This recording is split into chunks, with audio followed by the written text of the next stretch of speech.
Assalamualaikum warahmatullahi wabarakatuh. Selamat pagi adik-adik mahasiswa kehutanan semester 7 Universitas Sumatera Utara. Hari ini kita akan kuliah ya, konservasi tumbuhan obat dan hias.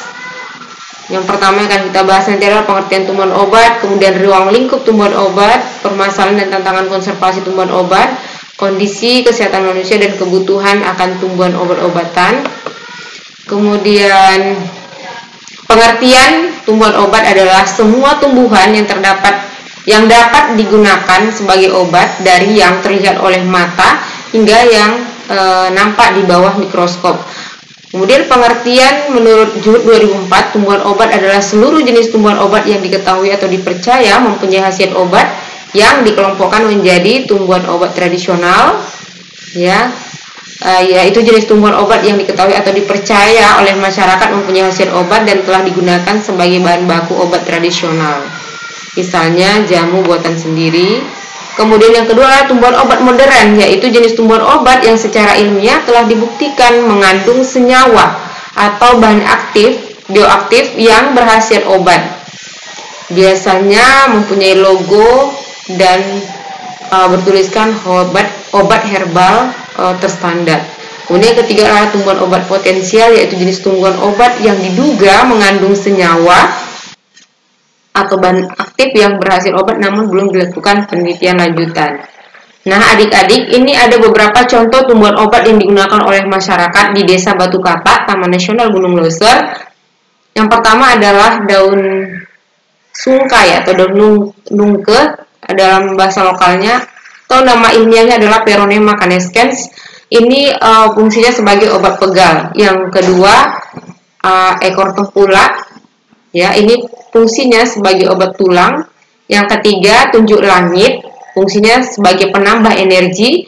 Yang keempat, otot ring-ring, fungsinya sebagai campuran obat tradisional karo. Kita lanjut, yang kelima, terbangun.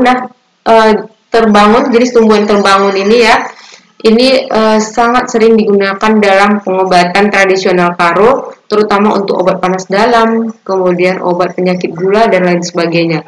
Yang keenam adalah besi asam gilet atau Justicia gendarusa. Ini fungsinya sebagai obat asma dan obat batuk Di beberapa daerah ada juga yang menggunakan ini sebagai obat masuk angin.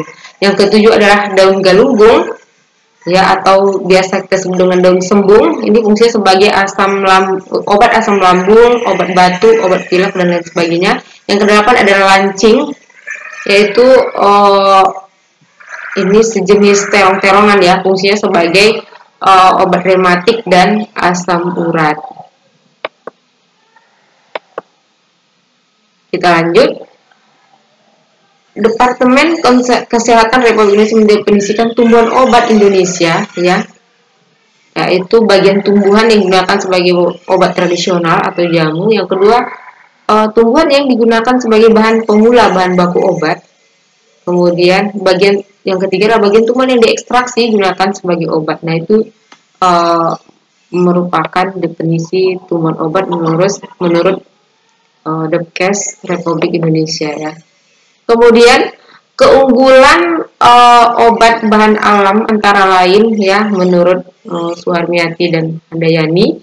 Yang pertama, efek samping obat tradisional relatif lebih kecil bila digunakan secara benar dan tepat. Kemudian adanya efek komplementer atau sinergisme dalam ramuan obat atau komponen bioaktif tumbuhan obat. Kemudian yang ketiga, formulasi dan komposisi ramuan tersebut dibuat secara secepat mungkin agar tidak menimbulkan efek kontradiksi. Bahkan harus dipilih jenis ramuan yang saling menunjang terhadap suatu efek yang dikehendaki. Oke, kita lanjut. Indonesia merupakan salah satu negara pemakai tumbuhan obat yang terbesar di dunia bersama negara lain di Asia seperti Cina dan India. Hal ini sangat erat kaitannya dengan kekayaan sumber daya alam yang dimiliki serta keragaman budayanya yang dipelihara sampai saat ini. Hutan tropis Indonesia menyimpan ribuan spesies tumbuhan berkhasiat obat ya, dan kita di Indonesia dihuni oleh berbagai suku bangsa dengan pengetahuan pengobatan tradisionalnya masing-masing. Di Indonesia masih banyak spesies tumbuhan obat yang belum dibudidayakan sehingga sebenarnya ketersediaan tumbuhan tersebut masih sangat bergantung terhadap alam atau hutan. Organisasi Kesehatan Dunia atau WHO memperkirakan 75-90% masyarakat dunia yang tinggal di pedesaan masih menggantungkan dirinya terhadap tumbuhan obat sebagai pilihan utama dalam pengobatan dan merawat kesehatan. Barwa 2004 menyatakan lebih dari 21.000 spesies tanaman di dunia dipakai dalam perawatan kesehatan dan kecantikan. Hal ini menunjukkan betapa pentingnya spesies tumbuhan obat. Ya. Peran tumbuhan obat bagi masyarakat tradisional hampir tidak tergantikan oleh obat-obat yang saat ini ya, atau obat-obat modern.